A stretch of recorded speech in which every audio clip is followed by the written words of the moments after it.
नमस्कार बच्चों, गायत्री विद्या मंदिर के YouTube चैनल में आप सबका स्वागत है। आपकी कक्षा 11 की अनिवार्य हिंदी की क्लास में हम पढ़ रहे हैं गद्य भाग का पाठ दूसरा, कृष्णा सोबती मियाँ नसीरुद्दीन।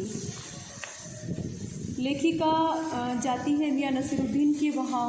अब आटे का ढेर क्षमता देख करके रुक जाती है। जिज्ञासावश कुछ प्रश्न पूछती है कि कहाँ सीखा आपने ये सब, क्या कर रहे थे। और तब मियाँ नसीरुद्दीन सब कुछ बताते हैं और किस प्रकार ये इल्म सीखा, ये शिक्षा, ये ज्ञान कहाँ से लिया विभिन्न प्रकार की रोटियां बनाने का। तो बिल्कुल वो सिखाते हैं कि शिक्षा किस प्रकार ली जाती है, एक इस प्रकार की शिक्षा होती है। और कि जब उस्ताद कहता है कि कह अलिफ तो बच्चा कहता है अलिफ, कह बे तो बच्चा कहता है बे, कह जीम तो बच्चा कहता है जीम। फिर उस्ताद जो है यानी मास्टर जो है वो एक ही बार ये कहता है, उसे एक तमाचा देता है और बच्चा अपने आप ही, शागिर्द यानी कि शिष्य जो है वो अपने आप ही वापस इस चीज़ को रिपीट करने लग जाता है। तो एक तो होती है ये शिक्षा, और दूसरी शिक्षा की बात फिर बात बीच में छोड़कर सामने से गुजरते मीर साहब को आवाज़ दे डाली। कहा, कहो भाई मीर साहब, सुबह ना आना हुआ पर क्यों? मीर साहब ने सिर हिलाया। मियाँ अभी लौट के आते हैं तो बतावेंगे। फिर इतने में लेखिका बोलती है कि आप दूसरी पढ़ाई की बाबत कुछ कह रहे थे ना, बाबत यानी बारे में, दूसरी पढ़ाई के बारे में भी कुछ कह रहे थे ना। इस बार मियाँ नसीरुद्दीन ने यूँ सिर हिलाया जैसे सुकरात हो, महान दार्शनिक सुकरात। हाँ, एक दूसरी पढ़ाई भी होती है, सुनिए। अगर बच्चे को भेजा मदरसे तो बच्चा न कच्ची में बैठा, न बैठा वह पक्की में, न दूसरी में, और जा बैठा तीसरी में। हम ये पूछेंगे कि उन 3 जमातों का क्या हुआ, 3 जमात यानी 3 कक्षाओं का क्या हुआ उन 3 क्लासों का, यानी वो 3 क्लासें कहाँ गई? वो सीधा जाकर के तीसरी में बैठ गया। तो अपना ख्याल था कि मियाँ नसीरुद्दीन नानबाई अपनी बात का निचोड़ भी निकालेंगे। लेखिका को यूँ लगा कि अपनी बात का सारांश भी कहेंगे, क्या है इस बात के कहने का तात्पर्य क्या है वो भी बताएंगे।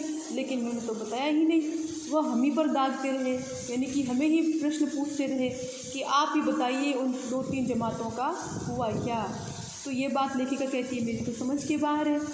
इस बार शाही नानबाई मियाँ कल्लन के पोते अपने बचे खुचे दांतों से खिलखिला के हंस दिए। बचे खुचे दांतों से, देखो शब्द चित्र है ये मियाँ नसीरुद्दीन का। तो कहने का आशय ये है कि उनकी हंसी से ये पता चला कि उनके जो मुंह में दांत थे वो भी बहुत कम रह गए हैं। बचे खुचे दांतों के साथ वे खिलखिलाए। मतलब मेरा क्या साफ न था? बोले, क्या मेरा मतलब साफ नहीं था जो आपकी समझ में नहीं आया? लो साहिबों, अभी साफ हुआ जाता है। ज़रा सी देर को मान लीजिए, थोड़ी देर के लिए आप मान लीजिए। हम बर्तन धोना ना सीखते, हम भट्टी बनाना ना सीखते, भट्टी को आँच देना ना सीखते, यानी कि पहली क्लास बर्तन धोना, दूसरी क्लास ये जो कच्ची जो है बर्तन धोना, फिर पक्की जो है भट्टी बनाना, और जो दूसरी है वो क्या है, भट्टी को आँच देना यानी कि जलाना, चूल्हा जलाना। यानी कि ये इतनी क्लासें अगर नहीं सीखते तो क्या सीधे सीधे नानबाई का हुनर सीख जाते? तो क्या हम सीधे सीधे नानबाई का हुनर सीख जाते? मियाँ नसीरुद्दीन हमारी और कुछ ऐसे देखा किए कि उन्हें हमसे जवाब पाना हो। मतलब मियाँ नसीरुद्दीन ने इस तरह देखा हमारे सामने कि जैसे वो हमसे ही जवाब पाना चाहते हो। हाँ, तो क्या हम सीधे सीधे नानबाई का हुनर सीख जाते? मियाँ नसीरुद्दीन हमारी और कुछ ऐसे देखा किए कि उन्हें हमसे जवाब पाना हो। फिर बड़े ही मंजे अंदाज में कहा, मंजे अंदाज में मतलब बड़े साफ तरीके से कहा। कहने का मतलब साहिब यह कि तालीम भी बड़ी चीज़ होती है, यानी शिक्षा भी बहुत बड़ी चीज़ होती है। सिर हिलाया, है साहिब, माना कि आप इस बात को मानते हैं क्या कि तालीम भी, शिक्षा भी बहुत बड़ी चीज़ होती है। यानी कि सीधे नानबाई का हुनर नहीं सीख सकते, उसके लिए पहले भट्टी बनाना, भट्टी जलाना, ये सारा काम भी सीखना पड़ता है। मियाँ नसीरुद्दीन जोश में आ गए। हमने न लगाया होता खोमचा तो आज क्या यहाँ बैठे होते? कहने का मतलब ये कि पहले वो खोमचा लगाते थे। खोमचा समझते हैं आप, यानी ठेला लगा के काम किया करते थे। अभी उनका स्थायी जो किया हुआ है, बना है, वो अभी बना है। तो शुरुआत में ये खोमचा लगाया करते थे। तो भी कह रहे कि यदि हम खोमचा नहीं लगाते तो क्या आज यहाँ बैठे होते? मियाँ को खोमचे वाले दिनों में भटकते देख हमने बात का रुख मोड़ा। बात का रुख मोड़ा, यानी कि अलग बात करना शुरू किया कि क्या पता वो बात ख़त्म करेंगे कि नहीं करेंगे।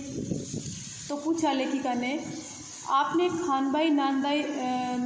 खानदानी नानबाई होने का जिक्र किया था, क्या यहाँ और भी नानबाई है? मतलब यहाँ से प्रश्न बनता है कि आपने कहा कि हम खानदानी नानबाई है, तो इसका मतलब यहाँ पे और भी नानबाई है क्या? तो मियाँ ने घूर कर देखा, बहुतेरे, बहुत सारे, पर खानदानी नहीं, यानी कि बहुत सारे हैं यहाँ पर लेकिन खानदानी नहीं है। सुनिए, दिमाग में चक्कर काट गई है एक बात, हमारे बुजुर्गों से बादशाह सलामत ने यूँ कहा, मियाँ नानबाई कोई नई चीज़ खिला सकते हो? यानी देखो कितनी बड़ी बड़ी बातें कर रहा है मियाँ नसीरुद्दीन। क्या कहता है कि हम जो ख़ानदानी नानबाई हैं, मुग़ल बादशाहों के दरबार में नानबाई हुआ करते थे, कि बादशाह सलामत ने कहा था कि मियाँ नानबाई कोई नई चीज़ खिला सकते हो? हुक्म कीजिए जहाँ पनाह। बादशाह सलामत ने फरमाया, कोई ऐसी चीज़ बनाओ जो न आग से पके और न पानी से बने। क्या उनसे बनी ऐसी चीज़? लेखिका ने बड़ी जिज्ञासा से पूछा कि क्या फिर उनसे ऐसी चीज़ बनी क्या? क्यों ना बनती साहिब, बनी, और बादशाह सलामत ने खूब खाई और खूब सराही। बिल्कुल ऐसी चीज़ बनी थी और बादशाह सलामत ने उसे खूब खाया और खूब उसकी तारीफ़ भी की। लगा हमारा आना कुछ रंग लाया चाहता है। लेखिका को लगा कि अब हमारा यहाँ पर आना सार्थक है। बेसब्री से पूछा, वह पकवान क्या था? कोई ख़ास चीज़ ही होगी। लेखिका ने पूछा कि वो क्या पकवान था, ज़रूर कोई ख़ास चीज़ रही होगी। तो मियाँ कुछ देर सोच में खोए रहे और फिर बोले, सोचा पकवान पर रोशनी डालने को है। लेखिका ने सोचा कि अभी बताएंगे, लेकिन नसीरुद्दीन साहिब बड़ी रुखाई से बोले, यह हम न बतावेंगे। बस आप इतना समझ लीजिए कि एक कहावत है ना कि ख़ानदानी नानबाई कुएं में भी रोटी पका सकता है। क्या? यानी कि ख़ानदानी नानबाई जो है वो कहीं भी किसी भी तरीके से रोटी बना सकता है, यानी कि उसमें ये हुनर है, ये कला है उसमें। कहावत जब भी गढ़ी गई हो हमारे बुजुर्गों के कर्तव्य पर ही पूरी उतरती है। क्या कहता है वो मियाँ नसीरुद्दीन कि ये कहावत भले जब भी गढ़ी गई हो लेकिन हमारे जो बुजुर्ग हैं उन पर बिल्कुल सटीक बैठती है, यानी कि वो ऐसा हुनर उनमें था वाकई में। तो मज़ा लेने के लिए टोका लेखिका ने कि कहावत ये सच्ची भी है कि झूठी? मियाँ ने तरेर कर देखा, और क्या झूठी है? आप ही बताइए। रोटी पकाने में झूठ का क्या काम? झूठ से रोटी पकेगी? क्या पकती देखी है कभी? रोटी जनाब पकती है आँच से, समझे? इसीलिए ये हाँ में हाँ बोलना पड़ा, सिर हिलाना पड़ा कि ठीक फरमाते हैं आप। इस बीच मियाँ ने किसी और को पुकार लिया, मियाँ रहमत, इस वक्त किधर को? किसी और को बुला लिया उसने, मियाँ नसीरुद्दीन ने, रहमत नाम के व्यक्ति को, कि इधर किधर को? अरे वह लौंडिया ना आई रुमाली लेने। देखो रुमाली क्या है? रोटी है एक प्रकार की। शाम को मंगवा लीजिए। ने कहा कि शाम को मंगवा लेना। मियाँ एक बात और आपको बताने की जहमत उठानी पड़ेगी, यानी कि तकलीफ़ देखनी पड़ेगी। मियाँ ने एक और बीड़ी सुलगा ली थी। एक बीड़ी तो वो पी रहे थे जब वो आए तब लेखिका, और ये अब वो एक और बीड़ी सुलगा ली है उसने, और इसीलिए कुछ फुर्ती उन्हें मिल गई, एक्टिव हो गए। सो कुछ फुर्ती पा गए। कैसे फुर्ती पाए? उन्होंने बीड़ी सुलगाई और पूछिए, अरे बात ही तो पूछिएगा, जान तो न ले लेंगे। क्या बोले कि हाँ पूछिए, बात ही तो पूछेंगे, आप मेरे प्राण थोड़ी लेंगे, तो आप पूछिए क्या पूछना है।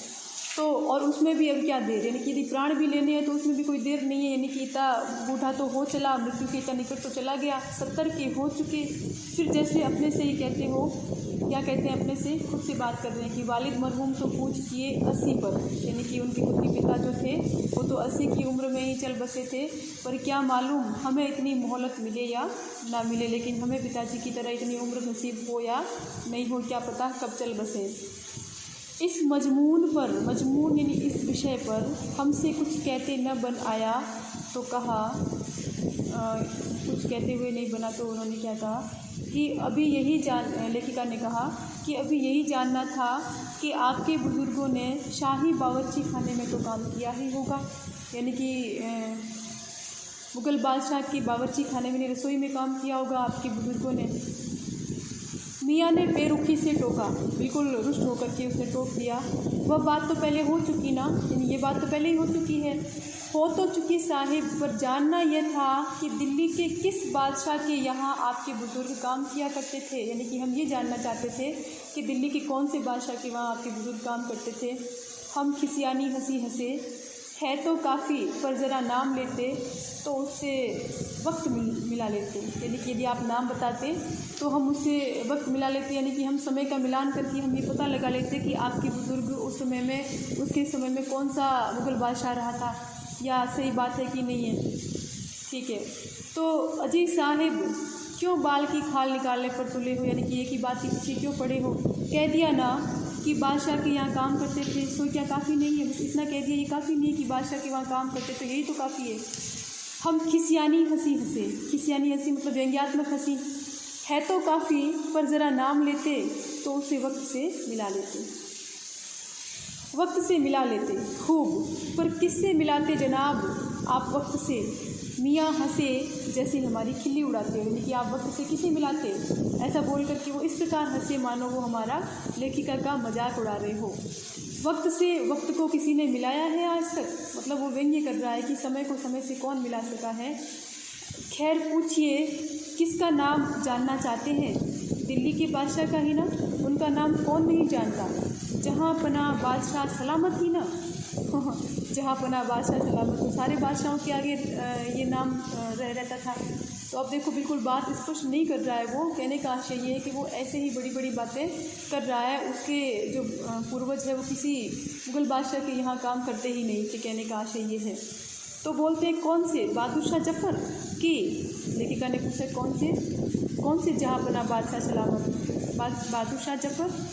मियाँ ने खींच कर कहा, फिर अलट पलट के वही बात, यानी कि फिर तुम तोड़ मरोड़ के वही बात कर रहे हो। लिख लीजिए बस वही नाम, आपको कौन बादशाह के नाम चिट्ठी रुका भेजना है, यानी कि आप कोई भी नाम लिख लीजिए। आपको कौन सा पत्र व्यवहार करना है किसी बादशाह के नाम पर, जो आपको परफेक्ट नाम चाहिए, सटीक नाम चाहिए। कि डाक खाने वाले के लिए सही नाम पता ज़रूरी है, यानी कि ऐसा तो है नहीं कि आपको कोई पत्र भेजना है उसको और डाक खाने के लिए बिल्कुल सटीक नाम होना बहुत ज़रूरी है। ठीक है, तो ये थी मियाँ नसीरुद्दीन और लेखिका की आपसी बातचीत, और इसके आगे हम पढ़ेंगे अगले वीडियो में। आज के लिए इतना ही काफ़ी, धन्यवाद।